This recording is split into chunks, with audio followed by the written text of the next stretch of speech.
Hi guys, this is Ron Victor YouTube channel Earth here, and you're watching final games of the Ron Victor 11th tournament. Believe it or not, it is 11th in a row. And what's interesting here is that I have to mention, first thing that I have to mention is that this is the first tournament. So I'm active since 2013 and regarding competitive play from 2014. So the whole 11 or 12 years. Something that I never seen in the past is that this tournament had 24 participants and literally all games were played. Activity is not that great, I must admit. We will try to move things, but it's just amazing to see, and quality was real high. So if you see the names, I'll put the link of the tournament in the description. Tournament was really regarding the names in this game, that means something really high competitive. And it's really interesting that it had 100% activity.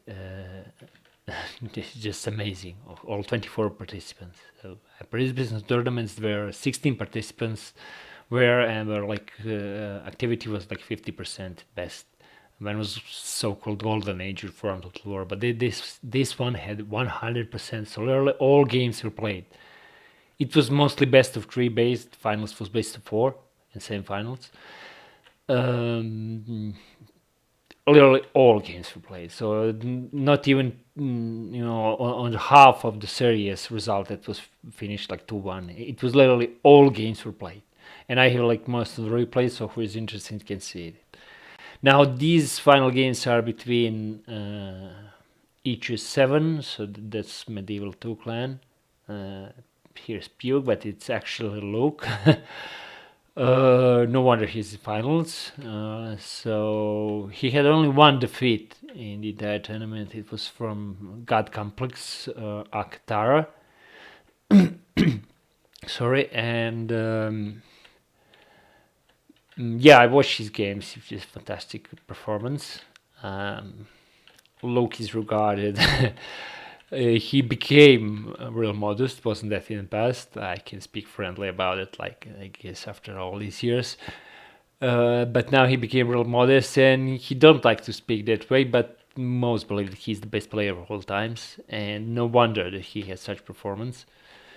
These are the games that I'm watching for the first time, so I won't like to even to mistake in my evaluations of their play and armies.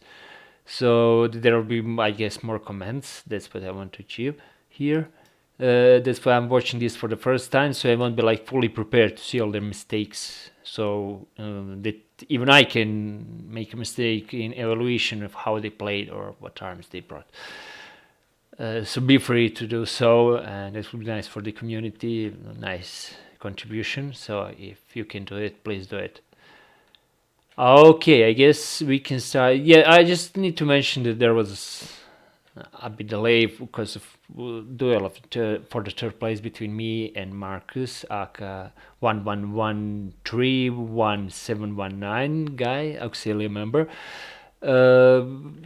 I guess he is short regarding time to play, so we delayed a bit that match. That's why the tournament in these comments lasted.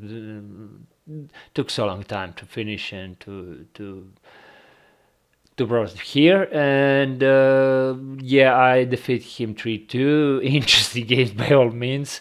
I mean, I definitely enjoyed the series. I like, yeah, no need to comment much, but yeah, the series were really great, quite unusual, amazing, and great. But I bet that we will see this for the first place too between Amanda.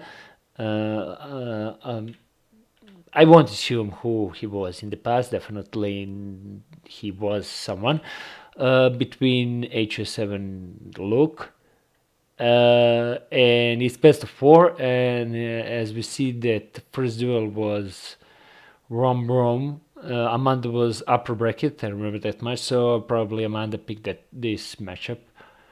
And let's see how it goes. Let's first introduce armies. So we already can see that Luke has interesting Rome versus Rome army. I mean, it's Luke, okay, but even myself, who's definitely the top player of all times, nor would I come with this idea, nor I would even try on a tournament this army. I must say that from the start, but it's Luke, so let's see how he do it. Let's see. I mean, he have definitely 6 archers GG and 2 archer auxiliary, I guess GB probably should be by all logic.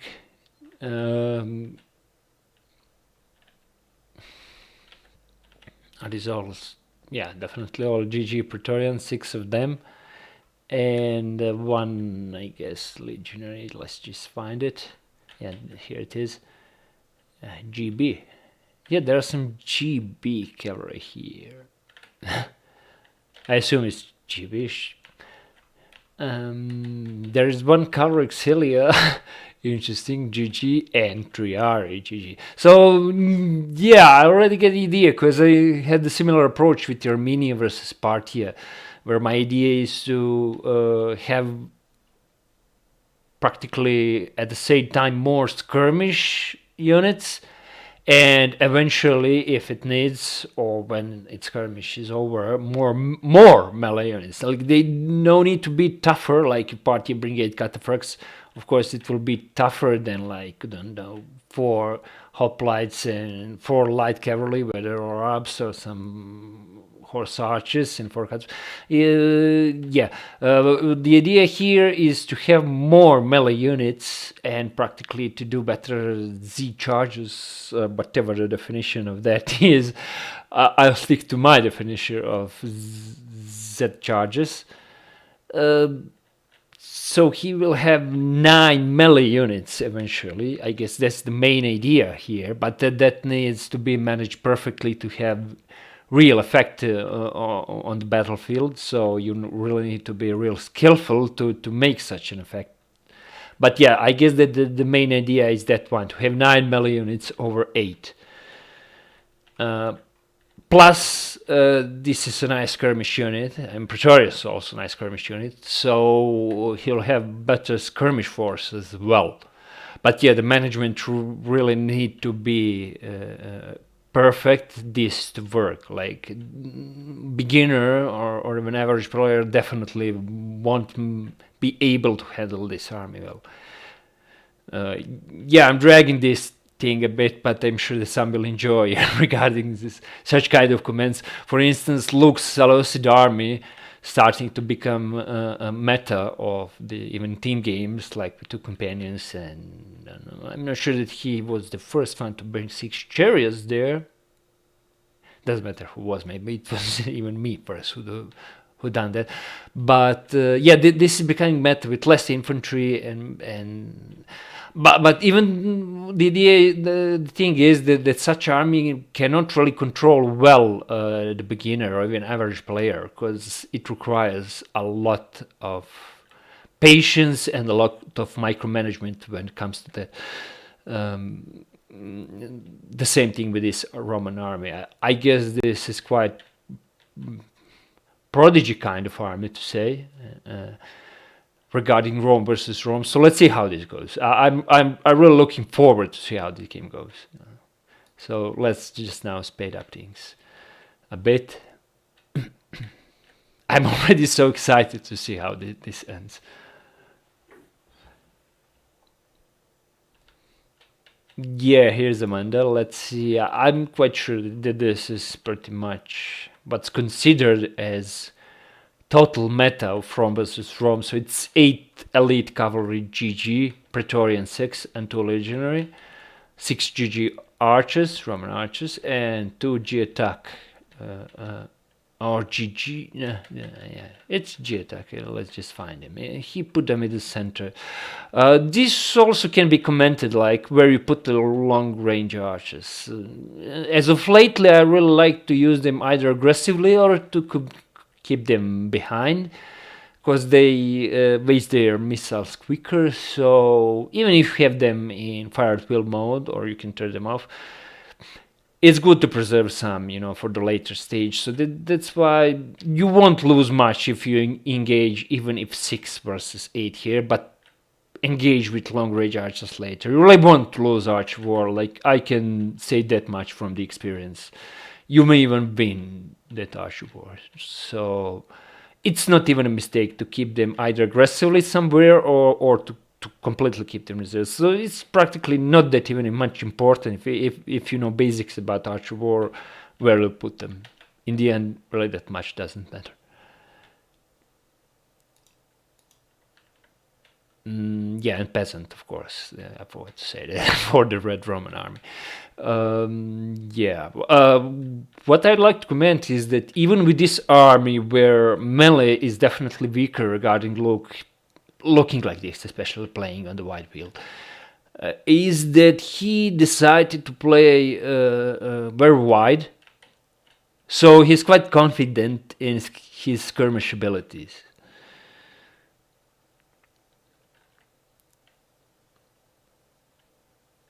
What you see from Luke is that he likes positional playing. So, like, I like, for instance, I'm recognizable, for instance, like, yeah, I guess that the best players already know that, so I'm not, like, revealing anything much. I'm recognizable with the attack on two spots. Like, I'm a player like that. So, if you focus too much where I attack, then definitely you'll lose somewhere else, because I'll attack on two spots or at least.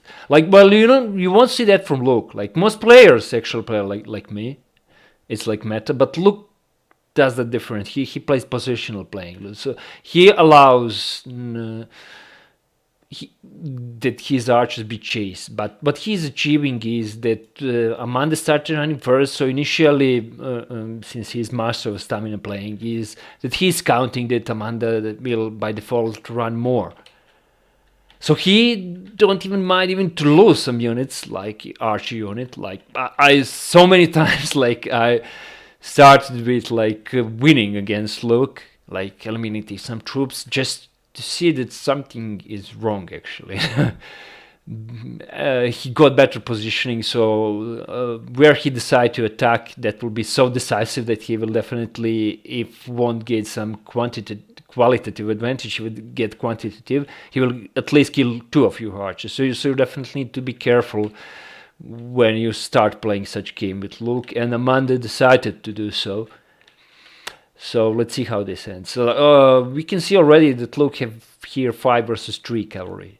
So if going further with these 3 cavalry is just a waste if Amanda decides to do so. So it's just futile. Where I believe that Luke is also better here is that he is going aggressively on one of the Amanda's cavalry. Amanda still haven't killed anything, and Amanda needs quickly to react, like to halt entire operation, because for some reason it's looking bad for Amanda, I would say here. He's passive already with this one cavalry. He can shoot with archers this cavalry if it all goes well, if he can watch overall this operation. But this cavalry is already moving. It has immediately to stop moving. Already Luke is gaining stamina advantage and positional advantage if Amanda keep moving this cavalry here. It's just completely pointless to do so, because Luke is just so stronger here. Here Amanda needs to micromanagement to kill this archer, to avoid this true array.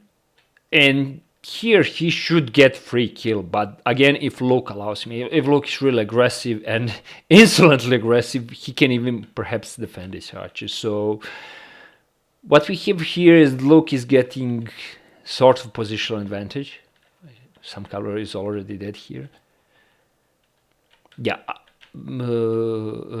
He's getting initiative and positional advantage at this point, definitely. He's wider, his defense is better, and he's already aggressive on one spot, while Amanda is not really aggressive anywhere, except here, but this can quickly change if Luke is insolently aggressive here. Let's see what happens here. Yeah, Amanda did this well. Just great play by Amanda here, really. And yeah, just fantastic by Amanda. I really have to say. not sure I would come up to this idea. This is just master play, I must admit. He definitely killed a unit. While I guess that he is wasting stamina compared to Luke. And Luke still have better position, I would say.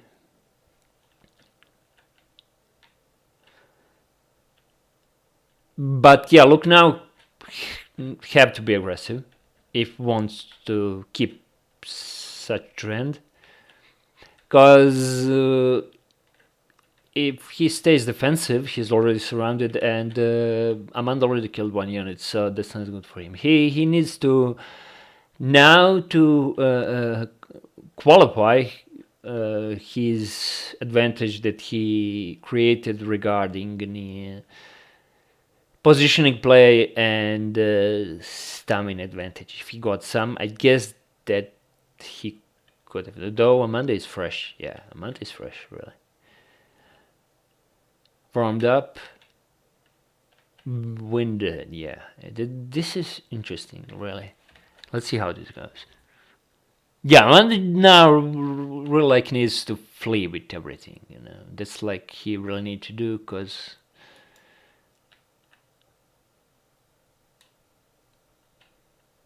and we know that Amanda is real good charger, so Luke really needs to be careful what he's doing here. Yeah, this could end up interesting. This one here on the sim is doomed, but yeah, it's doomed.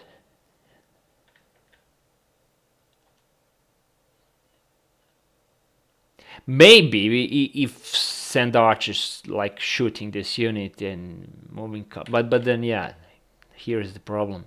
Here's the problem that it's already evolving for Amanda. But Luke though is just simply rest his archers while moving Amanda's archers all the time, killing one. So he already equalized here the situation. Okay, he needs to micromanagement a lot, I guess.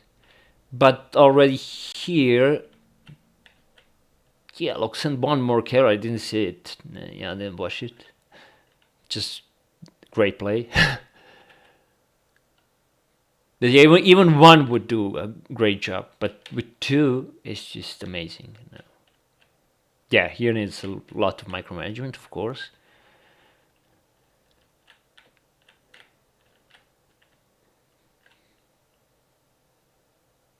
Yeah, there's a lot of things doing. Like Amanda definitely here have the initiative, like to kill 3 units.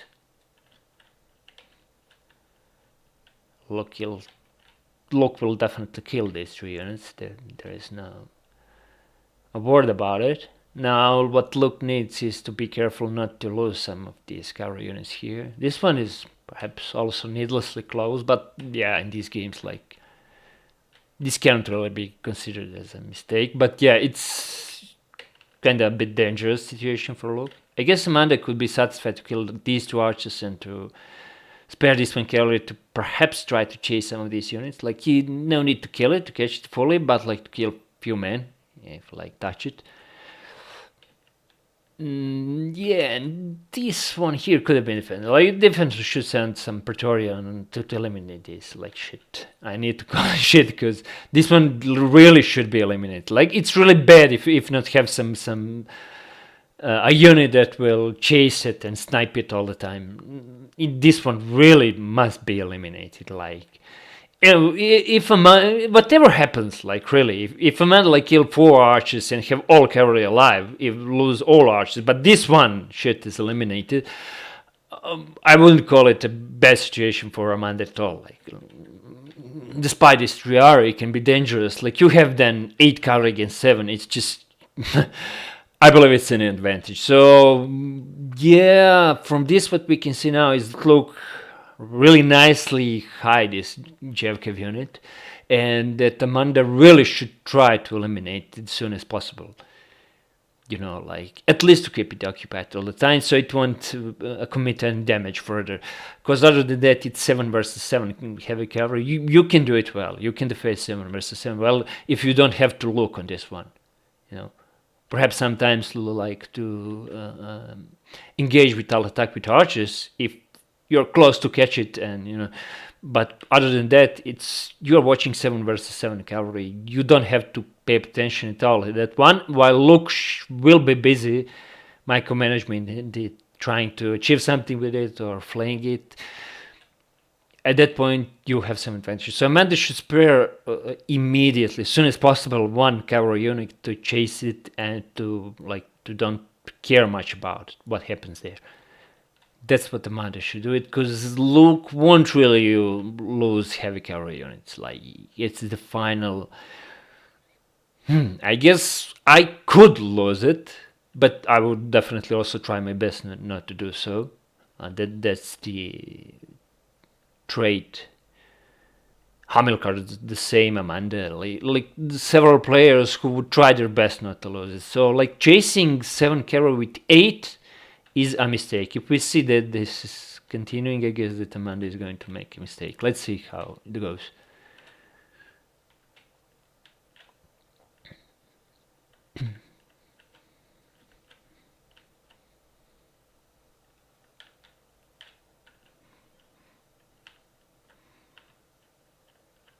Yeah, already a mistake, but Amanda will kill a lot. Amanda will kill some archers here. Luke seems to manage to defend the 1, so Amanda will kill 2 here, but Luke will kill 3 here. So Luke will have 4 versus 3 archers. Should be like that at this point. Yeah, and this one is like, yeah, this is what Javkev did actually. So Luke had a point to bring it. It's a finale. I mean, these two are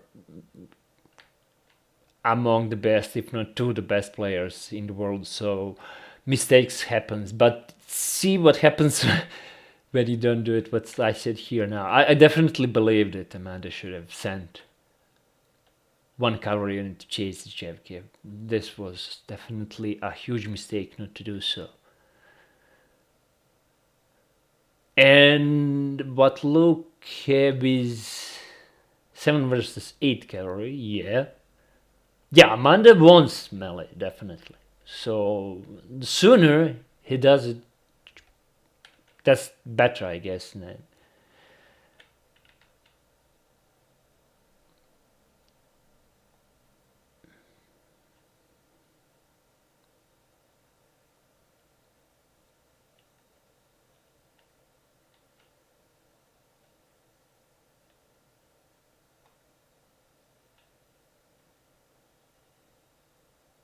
Yeah, at this point chasing missiles is not much, but yeah, I guess that Luke simply won't engage. I mean, yeah, he can offer 3 but then he will be ready to engage if like 1 versus 1 is such a waste, 2 versus 1 probably 2, so Amanda needs to spare at least 3 cavalry units to charge on this 3 to achieve something, while then Luke can just like threaten to cavalry or even engage.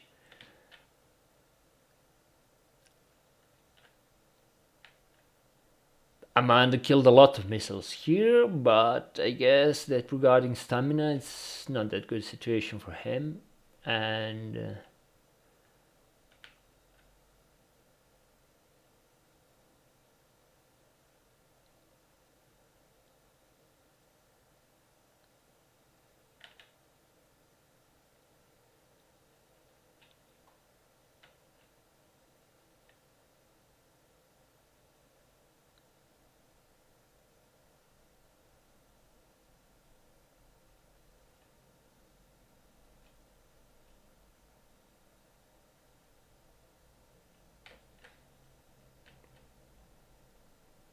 yeah, the more Amanda moves, this is just not good now. Perhaps accepting even few valleys is, especially these are long arches. I mean, it's the best situation, but I guess that much better than chasing. Chasing is quite pointless here. Luke won't mind even to lose these archers, just like it's just enough to tire these two to win in melee in the end, especially since like most of his units are fresh or when winded. But I guess it's winded most, while Amanda have mostly tired troops. So yeah, Luke won't mind to engage. It's already not a good situation for Amanda. Like all suddenly, it looked like not at best at one point. That's why chasing Luke's missiles, even getting some advantage, wasn't a good idea. I mean, even for cavalry, he just won't accept cav fight. This trial should have been charged, I guess, anyway, much sooner, and try to be eliminated. So that you can afford to yourself to rest in the end. If you kill it decisively, then you can at least afford to be like this, to rest and let Luke to charge at you, even if you have war stamina, okay? But you don't really have to chase Luke like this. Like Luke don't even have to engage. He with what he have more units. He can just tire even more what you have here to force you to engage units that he wants that you engage, like these 3 RA, and then he can just hammer you with cavalry. Yeah, so exactly happened what I said, that will happen. He wants to have more units for the final engagement, plus his units are fresh, Amanda's are tired. And yeah, I guess that he wasn't moving much these that were winded. Yeah, he's just those that were winded are not fresh. He used fresh units. Yeah, it's just nice positional playing, and therefore perfect morale control. Because like this, you're just getting the enemy troops. They just have more stamina, but their morale will be so poor compared to yours. So even if at this point charge is Triari will be so strong even in fighting for soling period alone, because it feels confident in the end. Even if cavalry sacrifice them, they just believe that cavalry is there near, it will help them. And this game is so realistic that even that much affect the game. So Luke wasn't even moving much his cavalry, and now he will. It's mostly fresh, while Amanda was moving cavalry. It's just the game of attrition now. Well, yeah, Luke can definitely now afford to charge now. It just needs to stop the majority of Amanda's troops and to eliminate Azolite troops, because they won't reach in time to fight. Doesn't matter how